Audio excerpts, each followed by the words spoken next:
تو ہن دنیا دے کسے حنفی مولوی نے جا کے پوچھو پیار نہ جی مولانا یہ خامد فوت ہو جائے تے بیوی نو غسل دے انہاں توبہ توبہ توبہ تو غسل دی گل کرنا بولیے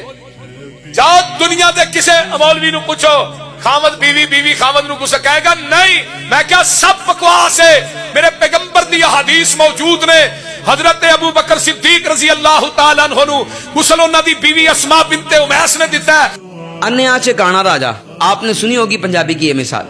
کیا مطلب ہے سامنے سننے والے بھی سارے بیٹھے ہوں اس طرح کے اور سنانے والا بھی اس طرح کا او بھائی اناف کا تو یہ موقف ہی نہیں ہے ہمارا موقف یہ ہے کہ بیوی اپنے شوہر کو غسل دے سکتی ہے تو اس پہ تو کوئی لڑائی نہیں ہے آپ کہتے ہیں استغفر اللہ وہ کہیں گے حرام ہے بالکل ہمیں پتہ ہے حضرت ابو بکر صدیق رضی اللہ تعالیٰ خلیفہ اول آپ کی بیوی حضرت اسماء بنت امیس انہوں نے آپ کو غسل دیا ہے بعد وفات تو لہذا خاتون اپنے شوہر کو غسل دے سکتی ہے وصال کے بعد